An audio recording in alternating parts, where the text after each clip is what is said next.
Hello everyone. So in this video, I'm going to start a rise of Magadha. So one by one, I will explain all the Mahajanpada. So let's start with Magadha. The political history of Magadha from 6th century BC onward in the history of struggle between four states: Magad, Kosala, Vatsa, Avanti for supremacy. So if we see the political history of India, then since 6th century BC onward, there were a struggle between these four states: Magad, Kosala, Vatsa, and Avanti.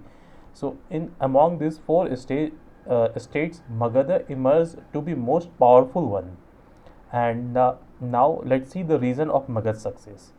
So the first reason is Magad enjoyed as an advantageous geographical position in the age of iron, because the iron deposit was situated very far to capital of Magad, Rajgir, and iron was used to make a weapon, axe, or for many things. And apart from this geographical area, Magadha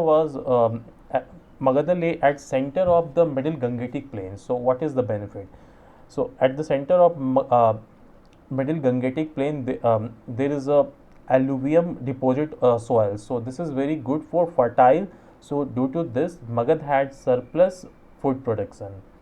Now apart from this iron ore and fertile plain, Magad had very good military organization compared to other states. And Magad was the first who used elephant on a large scale in its war against the neighbor. Now let's see one by one the dynasty of Magad. So Magad dynasty starts with Bimbisar, and its foundation was at 554 BC, and the range period 544 BC to 492 BC. So Bimbisar belongs to Haryanka dynasty. He was the founder of Haryanka dynasty, and Magad came into prominence under the leadership of Bimbisar. So first king of Magad, Bimbisar, and he was the founder of Haryanka dynasty, and he was contemporary of Gautam Buddha. So this is very important question. Which king was the contemporary of Gautam Buddha? So Bimbisar was the contemporary of Gautam Buddha. Which dynasty? Haryanka dynasty. Now some other points, not important but still see. He married the princess of Kosala and Madra, which helped him in his expansionist policy. He gained a part of Kasi as a dowry in his marriage with the sister of King Prasenjit of Kosala. So he got married with sister of King Kosala and got Kasi as a dowry. So and he conquered Anga. He sent a royal physician Jivaka to Ujjain when Avanti king Pradyota was suffered by jaundice. So this is one of the important question, which king sent a physician to Avanti? So Bimbisar. And what was the name of that physician? Jivaka. And in the history of India, he was the first king who had a regular and standing army, and he built the city Rajgriha, now present day we call Rajgir. Let's start with another king, Ajat Bimbisar was succeeded by his son Ajat Satru killed his father and seized the throne. Satru followed a more aggressive policy. He gained complete control over Kasi and broke the earlier amicable relation by attacking his maternal uncle Prasenjit, the king of Kosala. So, next point, the Vajji confederation was Ajat next target of attack. This war was a lengthy one, and tradition tell us that after a long period of 16 years, he was able to defeat the Vajji only through deceit, by sowing the seed of discord amongst the people of Vajji. So Ajat had fought two wars, one with Kasi with his maternal uncle Prasenjit, and another Vaji. So both he won, and the three things that played important role to defeat the Vaji.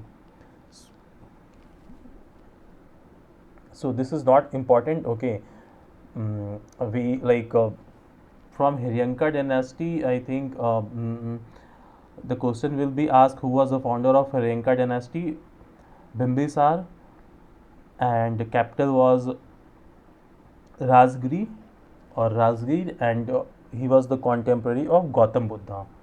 Now, next question may be asked like who succeeded Ajat who succeeded Bimbisar, Ajat and another question may be asked like about royal physician Jivika. So Bimbisar sent Jivika to Ujjain, and from Ajat Satru, I think there is one. Is there any question? No. For Ajat Satru, the only thing can be asked like Ajat Satru belongs to which dynasty? So Haryanka dynasty.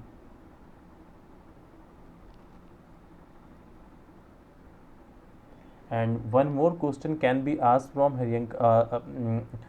Bimbisar, that is like he was the first Indian king who had a regular and standing army.